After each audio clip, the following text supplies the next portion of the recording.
తిరిగి BCN news కి స్వాగతం. కోనసీమ తిరుమలగా వర్ధిల్లుతున్న వాడపల్లి శ్రీ వెంకటేశ్వర స్వామి ఆలయంలో గురువారం ప్రత్యేక పూజలు వైభవంగా నిర్వహించారు. మంగళ వాయిద్యాల నడుమ శ్రీ స్వామి అమ్మవార్లకు మేలుకొలుపు సేవను నిర్వహించిన అనంతరం ఐశ్వర్య లక్ష్మి హోమాన్ని జరిపించారు. అర్చకులు శ్రీ స్వామి అమ్మవార్ల వసంత మండపంలో అష్టోత్తర పూజలు నిర్వహించగా ప్రత్యేక అలంకరణలో ఉన్న స్వామిని దర్శించుకుని భక్తులు తరించిపోయారు.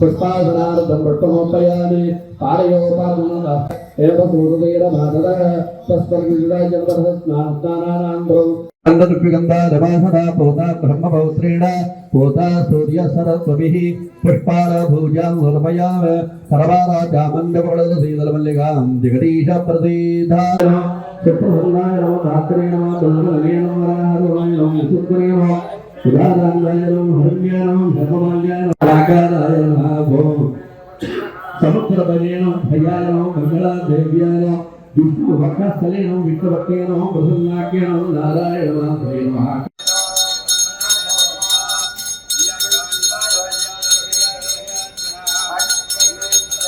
गात्राय खाविलासप्रदाय श्रीमद्वेङ्कटरमाहाय श्रीनिवासाय मंगलं రథసప్తమికి భక్తులకు అన్ని సదుపాయాలు కల్పిస్తున్నామని ఎమ్మెల్యే గొండు శంకర్ అన్నారు. శ్రీకాకుళం మరసవల్లి దేవస్థానంలో నిర్వహించనున్న రథసప్తమి వేడుకలకు సంబంధించిన ఏర్పాట్లను ఎస్పీ మహేశ్వరరెడ్డి, జేసీ ఫర్మాన్ అహ్మద్ ఖాన్, ఎమ్మెల్యే గొండు శంకర్ పరిశీలించారు. ఈ సందర్భంగా ఎమ్మెల్యే మీడియాతో మాట్లాడుతూ 7 రోజుల పాటు ఉత్సవాలు నిర్వహించాలని భావించామని, అయితే అనివార్య కారణాల వల్ల 3 రోజుల పాటు ఈ నెల 23 నుంచి 25 వరకు నిర్వహిస్తున్నామని చెప్పారు. ఆర్డీఓ సాయి ప్రత్యూష, డీఎస్పీ వివేకానంద, ఆలయ ప్రసాద్, ఉత్సవాల ప్రత్యేకాధికారి శోభారాణి తదితరులు ఆలయం లోపల వెలుపల చేపడుతున్న ఏర్పాట్లను పరిశీలించారు.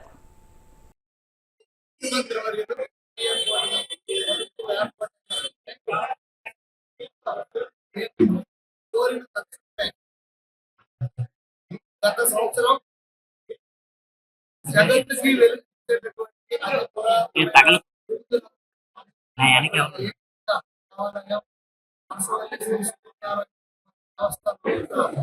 ప్రభుత్వ పండుగ రథసప్తమి. ఈ రథసప్తమి రాష్ట్ర పండుగ. గత సంవత్సరం గౌరవ ముఖ్యమంత్రి వర్యులు ఇచ్చి 3 రోజులు ఉత్సవాలు చేయమన్నారు. దాంట్లో భాగంగా ఈ సంవత్సరం కూడా 7 రోజులు అయితే కొన్ని సందర్భంగా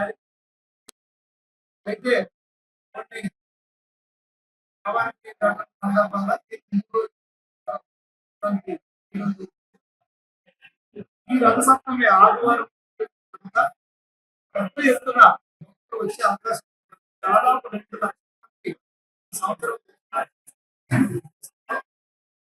భారీ ఎత్తున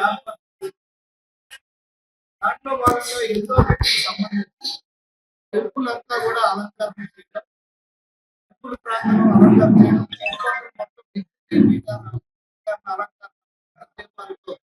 మొత్తం అలంకరణ చేయడం అన్నింటిలో కూడా దీంతో పాటుగా ఆన్లైన్ లో పెట్టాం. ఆన్లైన్ ద్వారా ఇంటి వద్దనే టికెట్స్ బుక్ చేసుకుని ప్రింటింగ్ కూడా తీసుకునే సౌకర్యం కలిగించాం. దీంతో పాటుగా ప్రతి టికెట్ కి క్యూఆర్ కోడ్ ఏర్పాటు చేసి ఆ క్యూఆర్ కోడ్ ద్వారా ఇక్కడ దాన్ని స్కాన్ చేసిన తర్వాత ఈ 2వ ట్రైన్ రావడానికి అవకాశం లేకుండా భద్రతమైనటువంటి ఏర్పాటు చేయడం జరిగింది. ఇంకా ఎక్కడికక్కడే మెడికల్ క్యాంప్స్ ఏర్పాటు చేయడం జరిగింది. అలాగే అంబులెన్స్ సర్వీసెస్ కోసం ఎమర్జెన్సీ ఏర్పాటు చేస్తాం. దానికి ఎమర్జెన్సీ కూడా ఈ ప్రధాన ఆలయం ఆర్చి ముందే పోలీస్ వారి కంట్రోల్ రూమ్ కూడా ఇక్కడే ఏర్పాటు చేయడం. నమోదు చేసుకుని కొంత రిస్ట్రిక్ట్ చేశాం. దానివల్ల ప్రాబ్లం మార్చింది, కొన్ని దొంగటెట్లు కూడా జరిగాయి. అయితే లాస్ట్ టైం ఇన్ టైంకి ప్రాణం ఇచ్చేవాడు ఎటు వెళ్ళిపోయిన వల్ల 1/2 గంట గందరగోళం జరిగింది. అన్ని దృష్టిలో పెట్టి ఈ ఈసారి ₹1,00,000 ఇచ్చిన వాళ్ళకి 4 టికెట్లు, 10 లక్షలు ఇచ్చిన వాళ్ళకి 40 టికెట్లు, ఎంతమంది ఇస్తే అంతమందికి అన్ని టికెట్లు రిసీవ్ చేసాం. వాళ్ళు వాళ్ళ ఐడి కార్డు డోనర్స్ విషయంలో ఈసారి ఎటువంటి ఇబ్బంది కలగకుండా వాళ్ళకి స్పెషల్ క్యూ లైన్ మేము ఏర్పాటు చేసాం. Donors separate. గతంలో డోనర్స్ ని విఐపీలు వచ్చేటప్పుడు డోనర్స్ ఆఫీస్, దానివల్ల డోనర్స్ ఇబ్బంది పడతారు. ఈసారి విఐపీ డోనర్స్ అబ్బాయి పంపించేస్తారు. డోనర్స్ ఎక్కడ కూడా ఆపే ప్రసక్తే లేదు.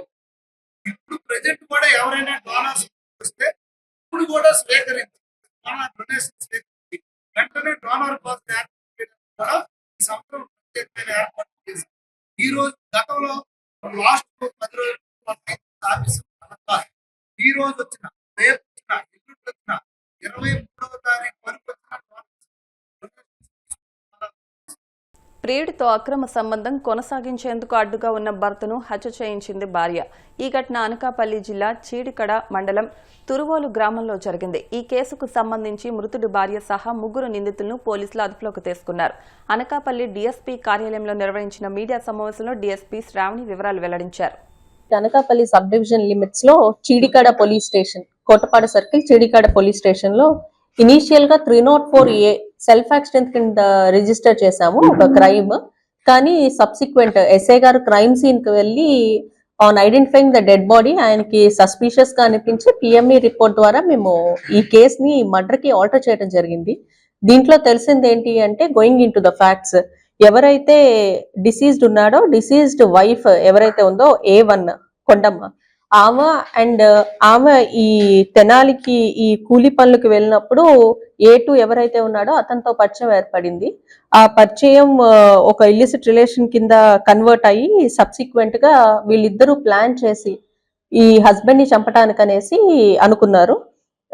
దీంట్లో భాగంగానే ఎవరైతే A2 ఉన్నాడో A3ని తీసుకుని, శివకుమార్ ని తీసుకుని ఈ చీడికాడ పోలీస్ స్టేషన్ లిమిట్స్ కి వచ్చి భోగి రోజున ఈవిడితో కలిసి వెళ్ళి ఈ డిసీజ్డ్ ఎవరైతే ఉన్నారో అతన్ని ఈ తల తీసుకెళ్లి తాడి చెట్టుకు కొట్టి తాడుతో మెడ బిగించి చంపటం జరిగింది.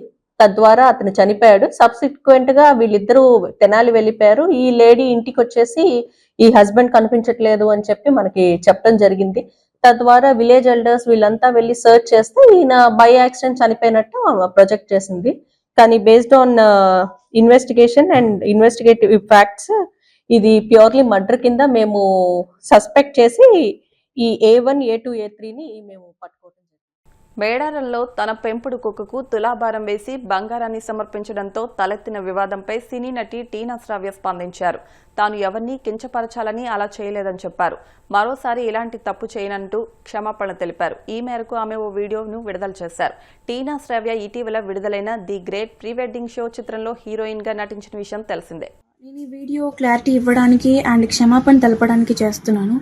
నేను పోస్ట్ చేసిన వీడియో వైరల్ అయ్యాక తెలిసింది అది కరెక్ట్ కాదు అని. యాక్చువల్లీ మా డాగ్కి 12 years అండి. దానికి ట్యూమర్ సర్జరీ అయింది. అది రికవరీ అవ్వాలని నేను నా అమ్మని మొక్కుకున్నాను. సో అది రికవరీ అయింది, నడుస్తుంది. సో ఆ మొక్కు చెల్లించాలని మా డాగ్ ని బంగారం తూకం వేయడం జరిగింది. అది నేను ప్రేమతో భక్తితో మాత్రమే చేశాను. నేను ఏం ఉద్దేశించి ఎవరిని కించపరచాలని చేయలేదు. మన మేడారం జాతర సాంప్రదాయం ప్రకారం, గిరిజనుల ఆచారాల ప్రకారం అది తప్పని నేను ఇప్పుడే తెలుసుకున్నాను. సో నేను చేసిన ఈ పొరపాటు వల్ల ఎవరైనా హర్ట్ అయి ఉంటే సారీ. ఇలాంటి పొరపాట్లు మళ్ళీ జరగవు. అలాంటి తప్పు మళ్ళీ చేయను. నేను మన సాంప్రదాయాన్ని ఎప్పుడు గౌరవిస్తూనే ఉంటాను. ఈ విషయాన్ని ఇక్కడితో ముగించాలని మిమ్మల్ని అందరినీ సిన్సియర్గా కోరుతున్నాను. వార్తలు ముగించే ముందు ముఖ్యాంశాలు మరొకసారి. రాష్ట్రంలో హోటల్ పర్యాటక రంగంలో పెట్టుబడులపై తమారా లీజర్ సంస్థతో సీఎం చంద్రబాబు చర్చలు. ఏఐ సెంటర్ ఆఫ్ ఎక్సలెన్స్ ఏర్పాటుకు ముందుకు రావాలని కాలిబో సంస్థకు ఆహ్వానం.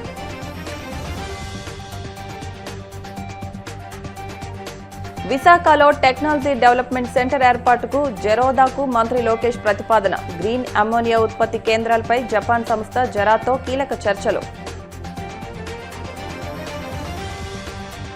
హత్యకు గురైన వైసీపీ కార్యకర్త మందా సాల్మాన్ కుటుంబానికి న్యాయం జరిగేదాకా వైసీపీ పోరాడుతుంది. మాజీ ఎమ్మెల్యే కాసు మహేష్ రెడ్డి స్పష్టీకరణ. జిల్లాలో రోడ్డు ప్రమాదాల నివారణ, ట్రాఫిక్ నియంత్రణకు వినూత్నమైన ఆలోచనలతో అధికారులు కార్యాచరణ రూపొందించాలి. పశ్చిమ గోదావరి జిల్లా కలెక్టర్ నాగరాణి ఆదేశం.